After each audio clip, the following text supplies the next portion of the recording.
जय हिंद दोस्तों, आप सभी का बहुत बहुत स्वागत है आपके अपने YouTube चैनल विजय जीएस पर फैमिली में। दोस्तों आज का जो हमारा लेक्चर होने वाला है वो होगा करंट अफेयर्स पर, जो कि परीक्षा की दृष्टि से मोस्ट इम्पॉर्टेंट होता है। तो चलिए दोस्तों शुरू करते हैं। पहला क्वेश्चन दोस्तों ध्यान दीजिएगा। प्रश्न है, राष्ट्रीय युवा दिवस 2022 कब मनाया गया है? क्या 11 जनवरी को कि 10 जनवरी की दोस्तों, 12 जनवरी की 9 जनवरी? दोस्तों ध्यान दीजिएगा, हर साल 12 जनवरी को, कब दोस्तों? 12 जनवरी को क्या मनाया जाता है? राष्ट्रीय युवा दिवस मनाया जाता है। यह दिवस दोस्तों युवाओं के प्रेरणा स्रोत स्वामी विवेकानंद की जयंती पर मनाया जाता है। क्लियर है? तो किसकी जयंती पर राष्ट्रीय युवा दिवस मनाया जाता है दोस्तों? स्वामी विवेकानंद की जयंती पर मनाया जाता है। क्लियर है दोस्तों?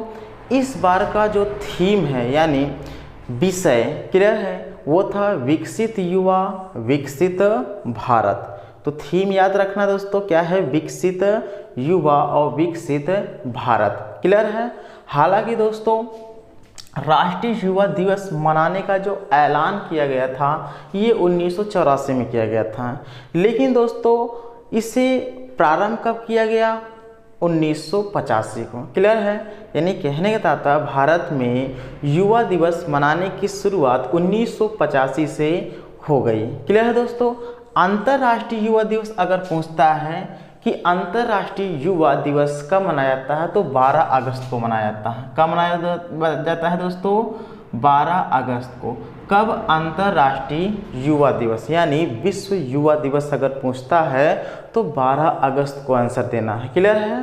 क्लियर है?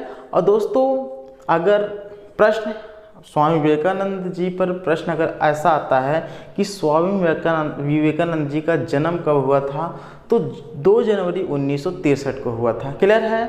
इनके बचपन का नाम दोस्तों नरेंद्र दत्त था। इनके गुरु का नाम था रामकृष्ण परमहंस।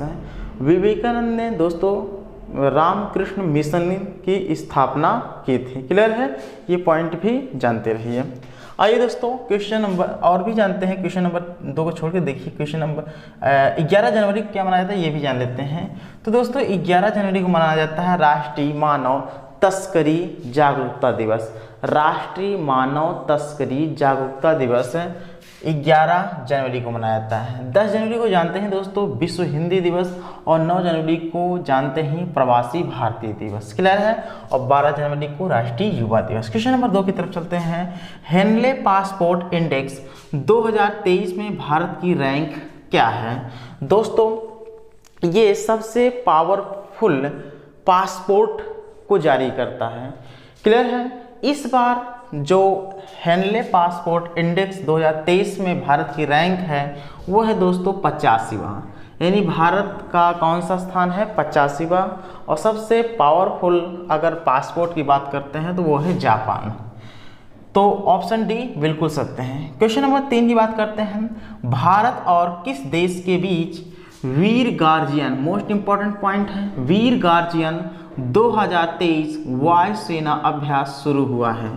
क्या जापान के बीच हुआ है, कि अमेरिका, कि इंडोनेशिया, कि दोस्तों ऑस्ट्रेलिया? क्लियर है दोस्तों? तो दोस्तों इस प्रश्न का सही आंसर अगर हम बात करते हैं तो वो है ऑप्शन ए अर्थात जापान। तो भारत और जापान देश के बीच वीर गार्जियन 2023 वायुसेना अभ्यास की शुरुआत हुई है। क्लियर है दोस्तों? ध्यान दीजिएगा, यह जो अभ्यास है 12 से 26 जनवरी तक ये होगा। और दोस्तों ये जो अभ्यास हो रहा है वो होगा जापान में हयाकुरी हवाई अड्डे। कहाँ? जापान के हयाकुरी हवाई अड्डे और इरुमा हवाई अड्डे पर आयोजित हुआ। कहाँ? इरुमा हवाई अड्डे पर आयोजित होगा। क्वेश्चन नंबर 4 की बात करते हैं। ICC men's player of the month किसे चुना गया है? क्या हैरी ब्रूक को, कि विराट कोहली, की राशिद खान, की जोन्स बटलर? दोस्तों ICC men's player of the month जो है वो हैरी ब्रूक को चुना गया है। क्लियर है? तो इस तरीके से ऑप्शन ए बिल्कुल हमारा सत्य है। आइए क्वेश्चन नंबर 5 की तरफ चलते हैं। यूरोपीय संघ के वैज्ञानिकों ने किस वर्ष को यूरोप में दूसरा सबसे गर्म वर्ष कहा है, यानी दूसरा सबसे गर्म वर्ष किसे कहा है? क्लियर है? क्या 2022 को, कि 2021 की, 2020 की, 2018? दोस्तों यूरोपीय संघ के वैज्ञानिकों ने 2022 का, दोस्तों 2022 को ध्यान दिए, यूरोप में दूसरा सबसे गर्म वर्ष कहा है। क्लियर है? तो समझ में आ गया किसको कहा गया है? 2022 को। आइए क्वेश्चन नंबर 6। आरबीआई के deputy governor doctor Michael Patra का कार्यकाल कितना वर्ष बढ़ाया गया है? क्या 2 वर्ष, कि 3 वर्ष, कि 4 वर्ष, कि 1 वर्ष? दोस्तों ध्यान दीजिएगा, आरबीआई के जो डिप्टी गवर्नर जिनका नाम है डॉक्टर माइकल पात्रा, क्लियर, का कार्यकाल दोस्तों 1 वर्ष के लिए बढ़ाया गया है। क्लियर है? तो इस तरीके से डी ऑप्शन बिल्कुल सत्य है। क्वेश्चन नंबर 7 है, T20 में सबसे तेज 1500 रन बनाने वाले बल्लेबाज कौन बने हैं? तो T20 में सबसे तेज 1500 रन बनाने वाले बल्लेबाज दोस्तों क्या विराट कोहली बने हैं, कि सूर्य कुमार यादव, कि हार्दिक पांड्या, कि रोहित शर्मा? दोस्तों इस प्रश्न का सही आंसर ऑप्शन बी है, अर्थात सूर्य कुमार यादव बने हैं। क्लियर है? T20 में सबसे तेज अर्थात 1500 रन बनाने वाले बल्लेबाज बने हैं। क्लियर है? कौन? सूर्य कुमार यादव। क्वेश्चन नंबर 8 है, भारत ने किस देश के सबरा गमुआ विश्वविद्यालय में हिंदी पीठ स्थापित करने के लिए समझौता ज्ञापन पर हस्ताक्षर किए हैं? क्या जापान पर, कि इंडोनेशिया, कि फिलीपींस, की दोस्तों श्रीलंका? दोस्तों क्वेश्चन नंबर 8 का जो सही आंसर है ऑप्शन डी है, अर्थात श्रीलंका। आइए क्वेश्चन नंबर 9, क्वेश्चन नंबर 10 आपके लिए होमवर्क के तौर पे दिया जा रहा है। क्वेश्चन नंबर 9 है, 83वां अखिल भारतीय पीठासीन, क्या 83वां अखिल भारतीय पीठासीन अधिकारी सम्मेलन कहाँ आयोजित किया गया है?